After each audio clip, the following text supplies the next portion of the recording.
Lovely people, how are you doing? Thank you so much for clicking. You are welcome to my channel. As always, my name is Ajala and let us have a good time together.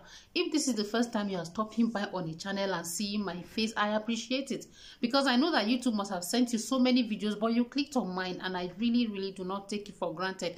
You can take that goodness one step further by subscribing to the channel, then give me a like as well. That would help the channel to grow and you join my family.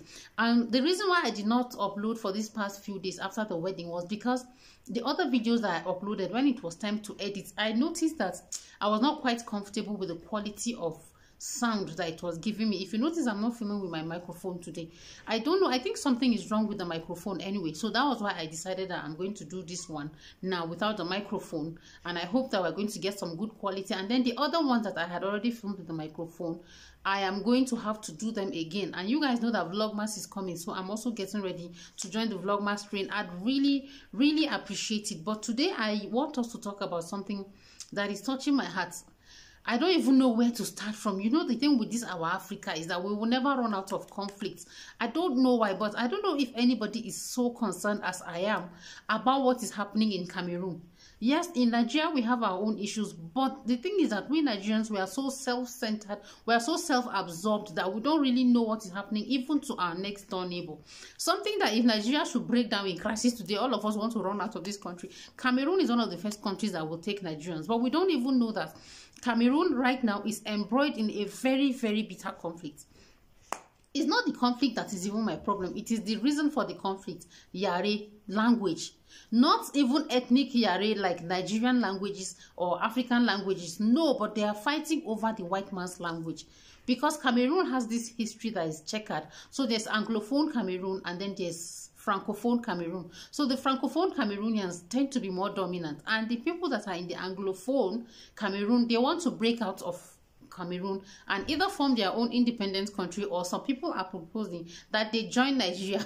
So when I heard that one, I was like, hey. I didn't know there are people who can look at this our green passport and think there's anything worthwhile about it.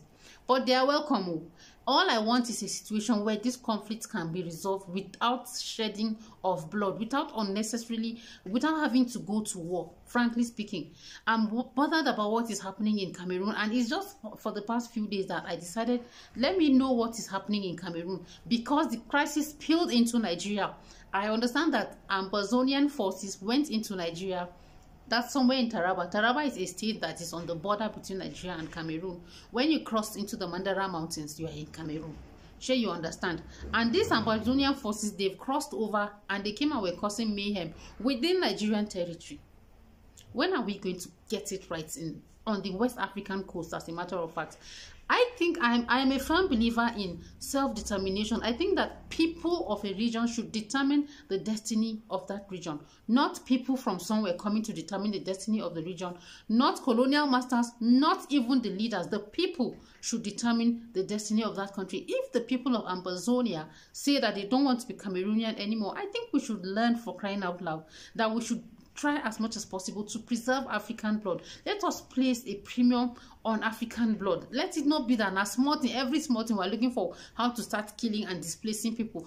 All of the coast of West Africa is full of camps of people that are displaced. In Nigeria, we have the Biafra that want to break out of Nigeria. We have the Ambazonians. We have Togoland. Everybody at one point or the other. But I think the solution lies in only one thing.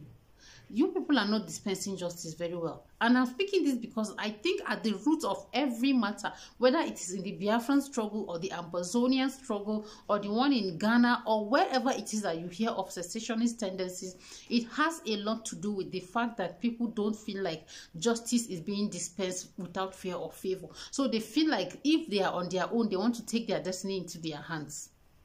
And let me make this clear. If you are listening to me, I think we have to join our voices, because it is getting to a point where if we are not careful, the entire West African sub-region is going to become a catastrophe. It's going to be the IDPs everywhere and we won't have anywhere to run to. Like we Nigerians now, if Ghana goes into turmoil, even though I really hope not, but they too, they have people that want to break out of Ghana, say they want to form their own. As a matter of fact, they are becoming militant. If Nigeria catches fire today, is Ghana we want to run to, or Cameroon? And these two places are not quite having it rosy either. So I think that we have to join our voices to say that The crisis in Cameroon should be brought to an end. When NSAS trended, we made sure that Nigeria trended #1, NSAS trended #1. But something like this is happening by our doorstep, right behind our doormat, and we don't even know about it. We're not bothered about it. If you are listening to me and you are African, I think we have to be bothered about what is happening on the West African coast. Honestly speaking, every day crisis, every day katakata, every day we will kill you, we want to kill so and so. And the major victims of this are women and children.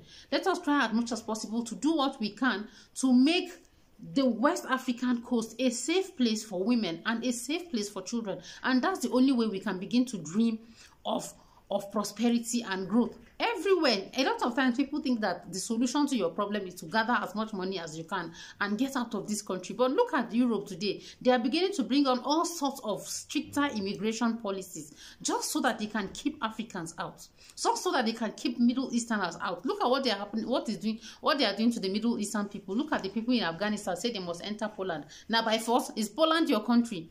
So they are dealing with that. And what makes you think that there's even an entire ocean between you and them? How are you even going to get there? Africa is the only place we have home. West Africa is the only place we have that we can call our home. Please, let's bother about it. Let's bother about what is happening. I don't know how we're going to do it. We have very weak institutions all over Africa. I don't know why the African Union is just silent about the crisis in Cameroon, the kind of bloodshed that is happening in Cameroon. Nobody is saying, Pim, why is it so? Look at Ethiopia. I'm so bothered about it. Ethiopia has even sunk down to a civil war at the moment. Come and see humanitarian crisis everywhere. So where are we going to run to if we continue like this on the continent? Where are we going to run to? We are too busy calling on God to come down and do for us the things that other people did for themselves. And the people who did these things for themselves have said that they want to reap the fruit of their labor. They do not arrange Europe the way it is. They do not arrange their countries the way it is so that we can come there and enjoy it. It is so that their children and their children's children can enjoy it too. And we have every opportunity to build our own countries, to demand for justice. As Usman Danfodio would say, no country can withstand injustice, even though they can withstand unbelief. I don't know if I have made any points today, but frankly speaking, I just think that we have to all be very, very sensitive and alert to what is happening to our neighbors. Thank you so much for listening to me. I don't even have much to say today, and I don't want to drag it too much like that. Thank you so much for listening to me. Please do a hashtag. You can make a post on it on your wall, on Facebook, on Twitter, wherever it is you are, on your YouTube channel. Let's do something to bring awareness to the catastrophe that is happening in Cameroon. And if we are not careful, it's going to spill into Nigeria. Bikono, I beg. Let us stand up for our brothers. For once, let us remember the African unity. I'll see you guys in my next video. Remember to subscribe if you haven't. Bye-bye.